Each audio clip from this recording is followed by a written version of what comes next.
Yes, everybody, I assume that I have just gone live straight away. I've never done this off my phone before, so you'll have to forgive a little bit of tentativity at the start. How's it going? Manchester United appear to have reached an agreement with Chelsea for the transfer of Mason Mount, and in all honesty, it's coming at a... Why is it moving?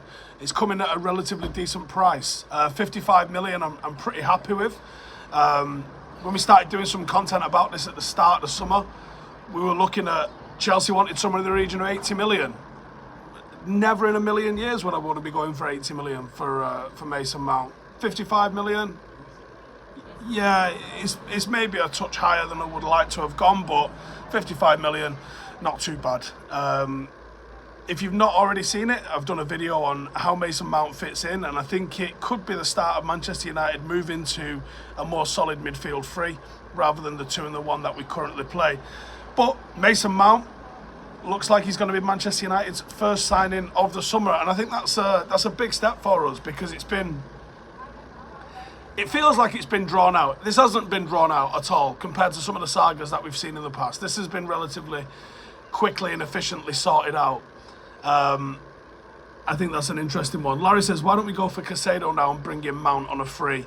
Maybe I would love to see us go for Casado. I definitely think he was more likely to always be going to Chelsea. I think that would have been a really good option if that was feasible. If you could have got Casado, and maybe we couldn't have, and you could have worded up Mount and said, do another year at Chelsea and we'll take you next year, no matter what, signing like a bit of a pre-contract agreement with him now. I think, yeah, you'd have hugely upgraded United's midfield. Sadly, that wasn't to be the case. Personally, I would have preferred us to do that, but it's one of those. Lewis says, Mount gives us another option. Signing a striker will be crucial. Sorry, these messages on my screen are going a bit fast. I've got them down here, though, so I'll read out some of these ones as well. The chef says, Steve, am I going to do a video on what the scenario is with certain youth products this summer and whether they're going on loan? I might do. I might do an overall one on all of the youth and see what looks like it's going on with that. Rahul says, reckon we get on now number 4 of strikers. There doesn't seem to be an obvious candidate up front at the moment. I think we're negotiating with Tottenham.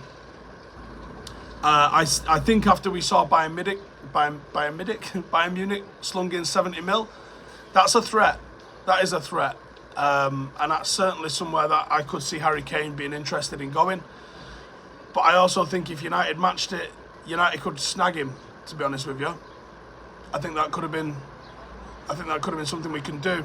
So I think that's something we can potentially look at.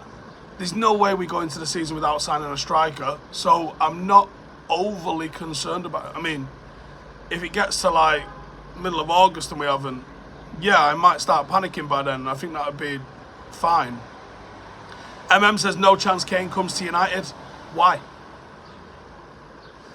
Jeffrey says, do I reckon we're not selling due to the financial year not being over yet?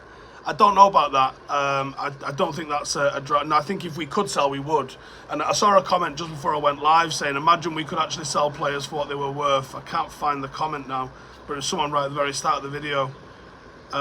Greg it was. He said, imagine a world where United managed to sell players for reasonable fees. The likes of Henderson, Telles, Williams, Maguire, Mabry, Fred, McTominay, Elanga, Van der Beek, Sancho, Marshall all go. Maybe not Sancho, although I understand what you're saying.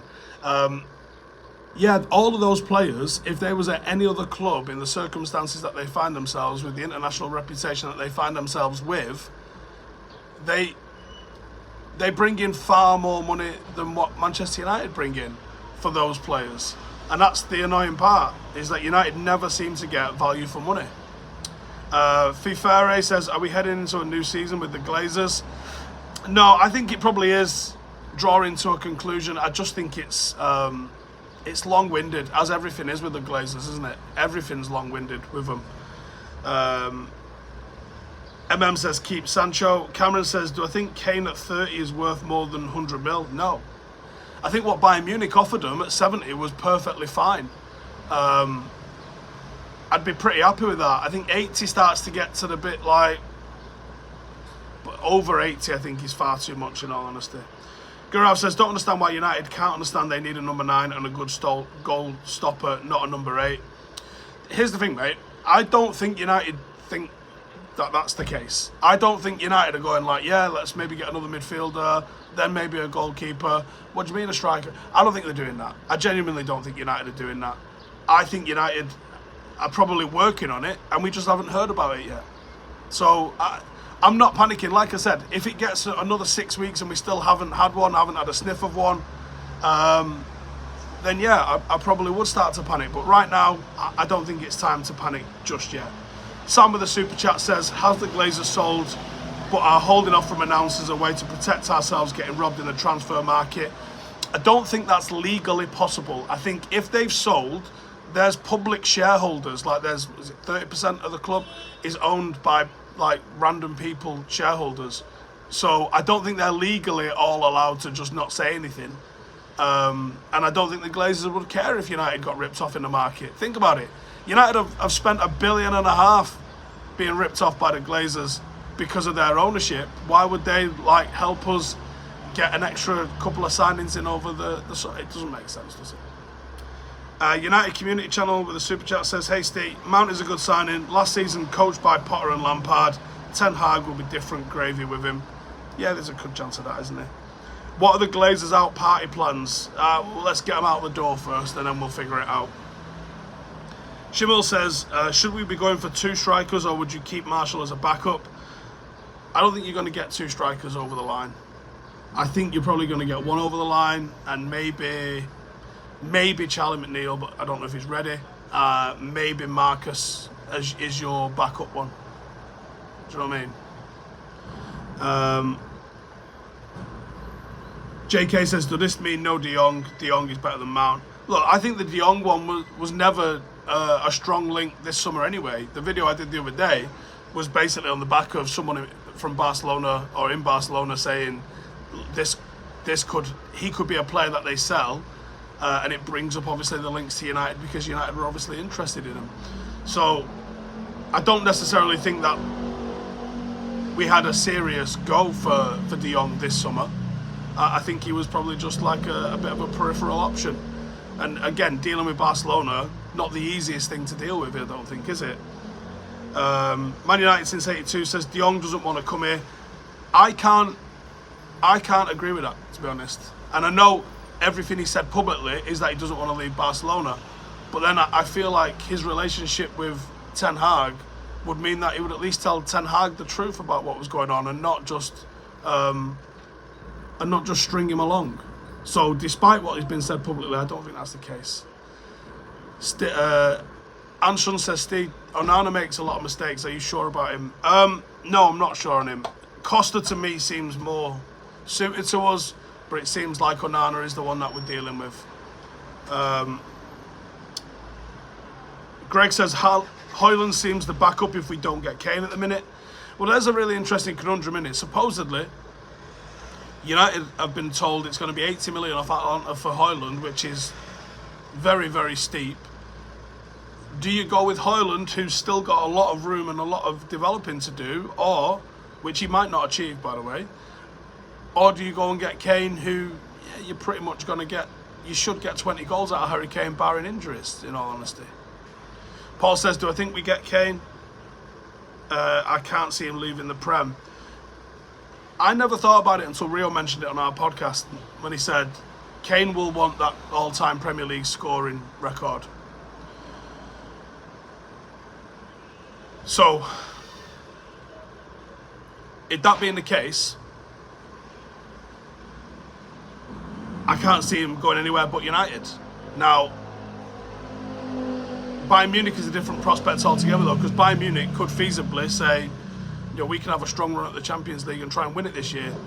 United, you know, you're asking for a lot of luck for that to happen, in all honesty. Super chat there from Hilton says, is there any merit in comparing players over seasons? I mean, I don't know, maybe. It's not I don't think it's a straightforward question, to be honest.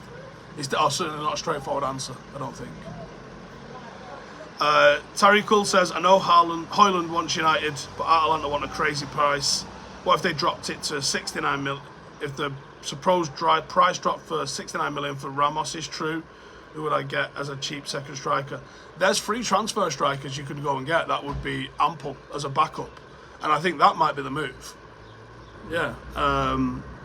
For me, in order of preference, Kane probably at the top, Ramos, Højlund, another probably a bit further down. Terry with a super chat says, "Morning Steve, good morning. I'm quite happy with this signing. Yes, we need a goal scorer, but most games in the Prem are one in midfield, so giving ourselves more options, then I'm good with that."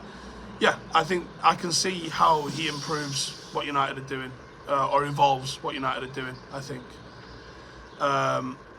Jason says, "I can see us going in for Mohamed Kudus at this price." I think his price is an eye-watering one as well. I think we're getting a bit shafted on prices for everybody. Mizda says, "Ferguson from Brighton. The fact he signed the new contract, I think no. And also you're relying on a teenager to be your main striker, which I think is very, very, very, very much of a gamble."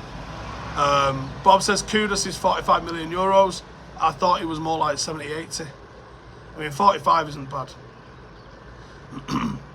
Ion says, "Why is Ferguson not giving a sniff? Because he signed a new contract, so is Caicedo." Don't know. It just seems like there was more in the Caicedo being able to sell than Ferguson. Ferguson seemed like he was getting snapped up for that. And he's younger. He's a lot younger. RJ says, "City's 30 million issue." So, if you didn't see it, last night there was another report came out about City's dodgy or potentially dodgy financial transactions regarding sponsorships and stuff, and all the City fans are all screaming, "We've already been cleared of this. Not that they've not done it, by the way. They're not saying we didn't do this. They're just saying we've already been cleared of this. But I don't think they have been cleared of this. They've been cleared of the Abu Dhabi group paying them sponsorship, not random individuals covering the cost of sponsorships. But the point is, they was all like, this was 3 years ago. And you're like, actually, this was tonight. So I don't know if it's one of the 15 charges. I don't know if that's already something that the Premier League were investigating or if this is additional to everything. I just find the whole situation hilarious. Their defence isn't that, hey, we didn't do this. They was like, hey, that was ages ago. Why are you still looking at that? They're embarrassing, aren't they? They're absolutely embarrassing. A8 says, "Isn't being cleared on doing something proof you haven't done it?" I don't think they've been cleared of it, though. Same way that Pep Guardiola wasn't cleared for taking steroids. He was cleared because of a judicial procedure on nandrolone and samples and stuff. And the stability test that can and cannot be performed after a certain amount of time. So it isn't a case of he didn't do it. It's a case of, Ronaldo in the comments says it's separate from 115 charges. The 115 charges might be the start of what we're seeing with City. There might be more to this. There might be even more of this coming. Alex says, "Hope you're enjoying the break. Where are we? Looks nice. Does this mean the end of McFred?" I'm in the Mediterranean. Anthony says, "Ibrahim Sangare, Jonathan David." Yeah, all names that we've looked at and covered previously.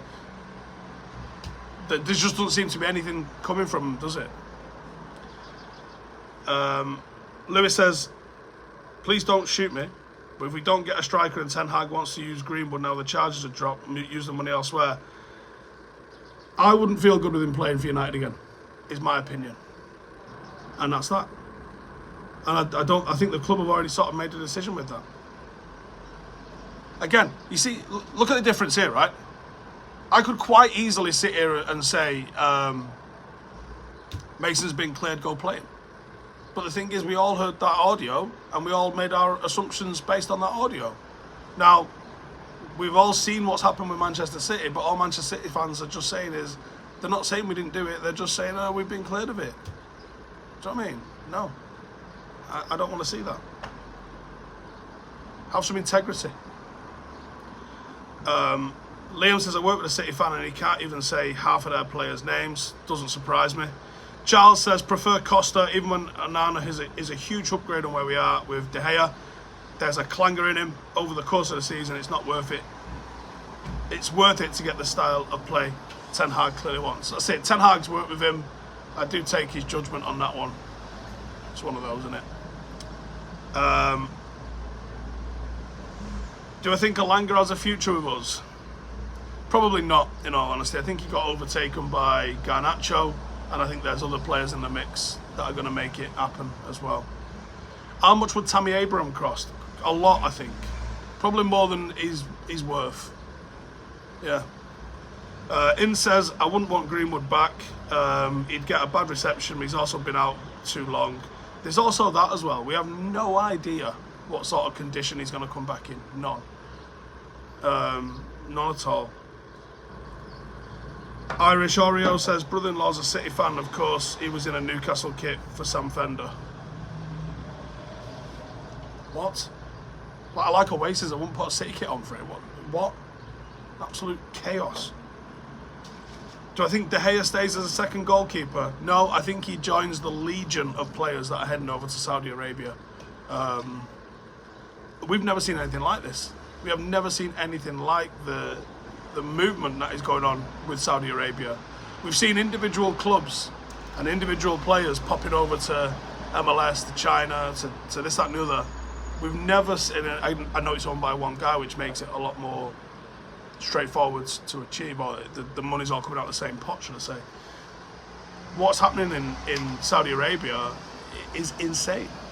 This could easily become one of the top 5 world leagues. The way we always say it is top 5 European leagues, because that's where the strongest leagues are. MLS can't mess with it. Brazil and Argentina, I would love for them to be able to, but they can't. You're talking the top 5 leagues in Europe are the top 5 leagues in world football. Saudi Arabia, with the money that it's ploughing in, could easily become the 5th league in world football with the strength that it's accumulating. It's chaos that's going on there. Absolute chaos. Pau Torres to Villa. Interesting. Is it Monchi that they've got in there now as director of football, and suddenly they start finding good signings? It's almost like a director of football is actually worthwhile having, isn't it? Keyboard Warrior Saint says, imagine we buy Casado. Do I think we can nick from Chelsea last minute? I mean, everything's possible, but I wouldn't say it's likely that we could do that. It doesn't feel like United have got the financial muscle to go and do that, does it? So, I don't know. Liam says, worries me that we could create another Super League rather than doing it European based, it'd be international. Certainly possible. Certainly possible. Who knows? JK says, China tried to buy Stars to make their league. Look how that turned out. Here's the problem. What happened in China, the Chinese government at some point decided that they weren't allowing foreigners to come and play in the league anymore. And it was like, right, you can't have, you now need to have X number of like local citizens involved, local nationals involved in the team, and you're not allowed to buy any more coming in. I don't know if that's going to happen with Saudi Arabia. So the reason the Chinese one failed was only because the government decided that they didn't want it to continue what was happening. They could have quite comfortably continued doing it, but the government decided against it for whatever reason. Righty, I'm going to wrap it up, but cheers for tuning in as always. Hope you're all having a good day. I have no idea how to close this off, so this might go a bit west when I try and end this now. But cheers for tuning in. Make sure to subscribe if you're new. I'll see you in the next one. Laters.